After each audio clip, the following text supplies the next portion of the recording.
Hi YouTube, how you guys doing? My name is Ellie and this is I don't know how many months on testosterone. So, if this is your first time here, if it's your first time in the channel, how do you do? My name is Ellie. I was assigned female at birth, which is fancy words to say I was born a girl, and I'm on testosterone because I want a more masculine body. So most people you would see on YouTube doing this refer to themselves as FTM, and that is female to male transgender. I like to say I'm non-binary because there's not a really good word for us still. And when I say us, I mean people who don't fully feel like what they were assigned at birth, but still don't fully feel like the opposite gender either. So I'm doing sort of a transition towards the middle, or more honest, a kind of a search for myself. So, having said that, I have not uploaded in a while. I'm really sorry to all my subscribers. Thank you for watching the videos, and I'm sorry for flaking. It's been kind of a wild couple of months in terms of I did not know how I felt about my transition, so I kind of had a hard time updating on it because I used to be super proud of my updates. And then I had like 2 really rough months, and I'm gonna talk about it really soon. But I kind of had a talk with myself about it, and now I feel better again. So let's start with changes. So as you can hear, my voice is lower. I have had my voice drop. Yes. And if you've been with me for a while, then you know that the voice drop is like the number one thing for me that I really wanted to get from testosterone. And it was late in coming. I wasn't taking enough testosterone to get it. And I'm just super thrilled to have it here. I mean, listen to me. I already get people like telling me that your voice could pass as male and your voice sounds androgynous. And there's some guys who have the same pitch voice as you do. And I'm like, yo, that's amazing. That's making me feel really good, because I'm feeling like this is sort of where my voice should be. And if it goes any lower than that, that's okay. But it should definitely not be any higher than it is right now. So that's really great. It's already been like a month or two like this. Maybe it was a bit higher pitched, but I can kind of just enjoy it now because I haven't been really taking videos. And I get the cracks. I get a lot of cracks. Yeah, so I'm super happy about that. Now, please appreciate what I'm doing for my audience, because I have not shaved my facial hair in about 2 weeks, just to let you guys in on what's going on with my face. So I'm going to go closer a bit. I don't know if you guys can see this and what's going on right here over my lip and the neck beard that yours truly is cultivating. But I really kind of, if you can see it, and kind of like take into account that I never wanted facial hair. So what I have right now, for me, that is a shit ton of facial hair. So I used to have like a super smooth, really like baby face back when I was a baby dyke. And then this kind of fuzz just grew on my face in the past 6 months, I think. Ever since increasing the dosage here in Spain, it's been growing quite rapidly. And it's been growing like full from like the first minute. Like a lot of people that go on T say their beard is patchy or that it doesn't grow as thick as they want it to. Mine just straight up started as a strip going down here like that. Like I'm getting the full Mediterranean treatment. Okay? And this is kind of strange because, well, yeah, it's in my genes. Like my brother has a very full bushy beard and my father had a huge beard, but it's still kind of odd because I used to be so smooth when I was hormonally female, you know what I mean? So before I started testosterone, I really didn't have any kind of facial hair whatsoever, like maybe just a few like just a few tiny black hairs over the mouth, which a lot of cis women have, even when they're super smooth anywhere else.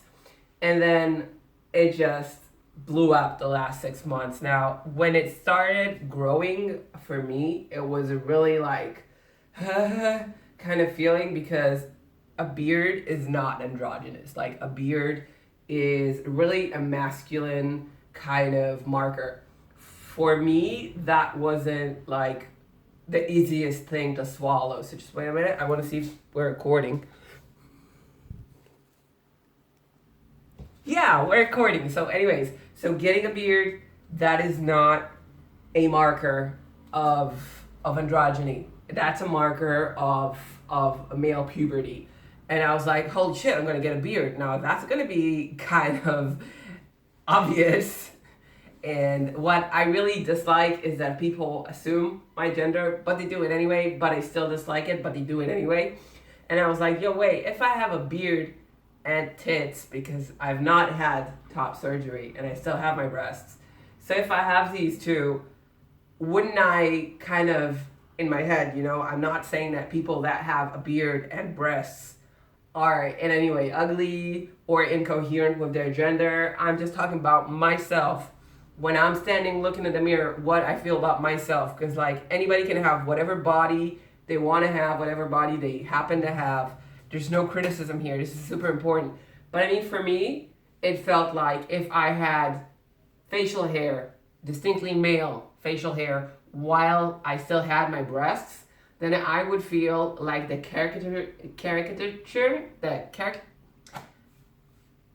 you know what I mean? Like a cartoon drawing of a stereotype of a transgender person that looks ridiculous, that doesn't pass, that looks ugly, that's unattractive, that's trying to be a male, but still is obviously female. And I was kind of like, I want to give that wannabe kind of feeling to people that's looking at me, because that's sad. If you want to be something, like if you look like you're a wannabe, then that's kind of sad, because you'll never get there. And I also don't like to wear my heart on the sleeve, in the sense of being visibly, very, very visibly trans. I would prefer it to be innocuous, that people would just look at me and not know that I was this or that at birth, I guess we all have that to some extent. Well, maybe not. Maybe some people like to be visibly trans, or at least visibly queer. So that's maybe my thing. I'm not looking to pass as cis male. I just don't want to stand out in a crowd as trans. So I got facial hair and a deep voice, and it all kind of happened together. And I gotta say, I am so happy for myself that these things happened. Like, they threw me in the world. Like, I was not having an easy time understanding this happened to my body. This is permanent, yo. This is not going anywhere. And realizing that I was super happy about it, but at the same time that it caused me a lot of anxiety as well. Because the thing is, up to now, before I had these changes, I could kind of sort of still pretend that I wasn't on testosterone and that I was just a woman. Whenever the situation called for it, I don't know if situations actually call for it, but it made me feel safer sometimes, so I still do it a lot. And now that I have like the changes that I have, I really feel like I cannot do it anymore. Like, I just look like a trans guy now. And if I don't, like, somebody majestically noted in my comments that I look like a butch lesbian because my skin is soft and my voice is clear and feminine, and et cetera, et cetera. So some people are still going to read me as female, and that's fine. I'm super fine with that, but the majority of people now just read me as male, as kind of young male, kind of adolescent, like pubescent, is that the word? Like between 16 and 20. So people just kind of read me like a young guy. And I used to think that I would be super not okay with that, but actually now that the moment is here, it's fine. It's fine. So that was facial hair. Now I am starting to have a lot more hair on my arms, because we always do this. So now I I kind of have like a decent amount of fuzz on my arms. And I'm kind of not going to show you my legs because there's not a lot of point to it because I'm shaving them at the moment. Yeah, I can show you my legs, but you know, there's like, you can't see much. I'm just going to tell you that I have been told that I have hair coming right up to my butt. And I don't know if this is good news for anybody, but the butt gets hairy. Like, it gets kind of like not as hairy as your shins get, but kind of like softly hairy like your tummy gets. So anything that's on your stomach is on your bottom as well. So you kind of need to be aware of that because that's not one of the things that's going away. Okay, so I'm going to take my shirt off now. Ooh. Yes, lo and behold. So yeah, this is where I'm at. I weigh like 75 kilo. And somebody asked me how tall I am. I'm 175 centimeters. I checked it out online and I think it's like 5'8" in American measurements. Anyways, I'm not super tall. I'm not super skinny. I'm just average, I guess. And this is kind of like the muscle mass that I have right now. Yeah. So I feel super happy about like, oh, this is, by the way, this is another place where hair started popping out. You see that? You see that? I have hair on the underside of my arm. It's not the armpit. It's the fucking underside of the arm. Like, I have the genes to be a fucking monkey with no hair on my head. So, I like the monkey part, you can laser it off, but the hair on the head, woo! Yeah, so anyways, I'm really happy about like how toned I'm getting and like the amount of muscle mass that I'm getting because that's, everybody likes that. You know, I like it. I feel good. I used to be afraid that there would be like a point where I felt that I was too muscular, but I gotta say I'm pretty far away from that point still. Anyways, yeah, so more changes.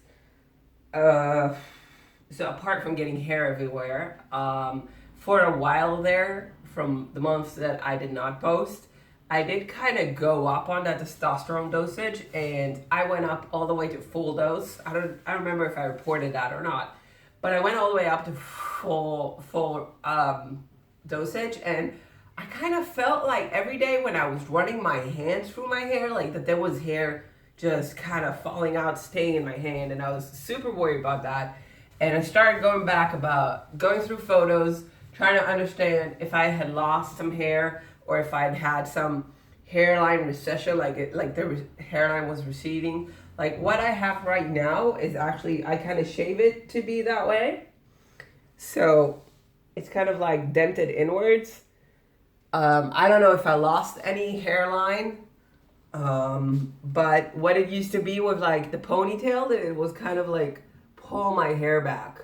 So it would look like there was more distance between my brow and the hairline, which is something that I would used to go by when I look at photos. And I was getting so stressed over that because I would look at photos of myself with my hair short and I would say, oh my God, that's the distance that I used to have. And now with my new photos, it's like all the way up there and it's receding and shit. And I would get really scared that I'm going to lose my hair, right? Because I really don't want to lose my hair. So anyways, after I dropped from like 15 milligrams a day to like a bit under 25, which is what I'm doing right now, so I'm going to talk about it, so don't worry. The hair falling out kind of stopped. And I'm beginning to think that like maybe there's a threshold for starting to lose your hair, you know? Because I've been on testosterone to some extent for the last 2 years, and I have not experienced any significant hair loss that I can measure. And hair loss is something that you definitely see with like the trans guys on their first and second year. You can definitely see recession of the hairline. It's one of the things that really does happen for them. So I did not see that. So what I gotta say is that, why am I always just doing videos in my binder? I should just put my fucking shirt on. So yeah, I've been on some testosterone for a good amount of time, but I really haven't had any significant hair loss. So I'm thinking like maybe there's a threshold that if you don't go over, you don't lose hair. Kind of similar to like having or not having your period, because I've not had my period since I went over a threshold of like 25 milligrams, maybe 20. And it hasn't come back. And when I did go down, it did kind of started showing up again, and then I went up and it disappeared again. So maybe it's a threshold thing. I'm hoping. Anyways, so I got a really hairy stomach now. I'm starting to have hair on my breasts. I'm not gonna show you because that's my personal private tits, and you're not going to see them. They're not going to be on the internet. But I have to say that's causing me a lot of anxiety because kind of like the beard and breast combination, I feel really insecure about having hair kind of sort of on my chest while I still have a female chest, because I think the combination of like hairy tits is just, first of all, I think it's unesthetic. And if some people have that and they feel good about themselves and their body, that's not a judgment on them. That's just not what I want my body to look like. I also, don't get me wrong, I dislike a hairy chest in cisgender males as well. I just don't think hair belongs on chests. Maybe I have like this, uh, maybe I have like this extremist anti-hair way of thinking, but I just personally don't want body hair on my chest. Particularly not with the combination of a male pattern body hair on the chest and a female chest, which is tits. So I don't want that. I wouldn't feel good with that. I wouldn't feel like I can take the binder off. I wouldn't feel good being seen naked. Like, I don't want that. So what I'm thinking about is I could do two things. I could laser the hair off, or I could have top surgery. And funnily enough, I'm like considering both. Like equally considering both. I just want to be a Ken doll, literally. So I don't know how much a procedure like that would cost, nor where I would get it here in Spain, but it's definitely here. And top surgery has always been here. Like, I'm starting to get ready to say goodbye to my tits. I'm like, every once in a while I think about it and I say, what? Like, I got such nice tits, you know, I got really lovely breasts and there's nothing wrong with them. And they have been there always for me, and it feels nice when somebody's touching them, and you know, when I'm having a sexual experience with someone and they're touching them, that's great. But on the whole, would I prefer to wake up in the morning and just have a flat male's chest? At this point of my life, I can finally admit that yes, I would prefer that. I think I went through a very long process with thinking about top surgery, where I used to just look at pictures of top surgery and kind of like fantasize about it, but never think that it could apply to me. And then slowly kind of checking out about breast reductions to the point of actually going to a doctor's office to ask questions. And then like kind of realizing that the breast reduction that I wanted, which was like kind of like go down to a place where you don't actually know if the person has or does not have breasts, where you kind of like without touching you can't tell. And then I sort of let go of that because it didn't seem to be something that doctors were going to do for me. And then I was kind of looking at like transmasculine surgeries for a very long time. And after a couple of years looking at them, I'm starting to think that it's going to happen for me. I'm not sure when, but it's definitely something that I want to start saving up for. Yeah, so that's top surgery. Yeah, I gotta talk a bit about getting your period. So I'm just gonna be real short. This doesn't even have a TMI. I'm not getting my period. About any other like sexual questions I'm not really gonna address because it's the internet. I'm just gonna say two simple things. Testosterone changes your genitalia, so before you start taking testosterone, please Google what testosterone does to the female reproductive system and make sure that you understand that clitoral growth, etc., are permanent changes and that you're comfortable with that, because once you get those changes, they're not going to change back, and you need to be okay with this new body, which I'm doing great with what I got now. Like, seriously, I'm doing great. And then testosterone can definitely affect your fertility. So for me, I've not gotten my period in, Jesus fucking Christ. It's been like a year and a half. Now for me, I never had like any problem getting my period. It's just, it's just a bother and a mess, like everybody's period. And then it's been gone from my life. So I'm like, yay, but I'm not like, like some people, for example, Bodie Reese, is that the new name of the person formerly known as Britta Zauris, who's this wonderful YouTube creator, and they have a lot of really good content, and they really had a saga with their period, which kind of was like painful and very dysphoric for them, I suppose, and they went to the extreme of having a hysterectomy in order to never have a period again. And whilst I respect that fully, that's something that I don't think I will ever have to do, because I'm really perfectly okay with the anatomical reproduction system that I have, and with having or not having a period really just flies by me. But then about getting pregnant, which is something that a woman my age would be thinking about, because I'm 33.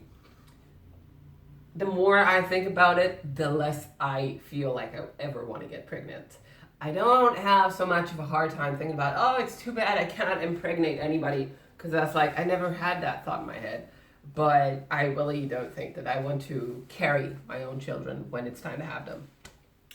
Okay, so I wrote down a few things for me to talk about, but this is already pretty long, so I don't know how many of them I'm going to do.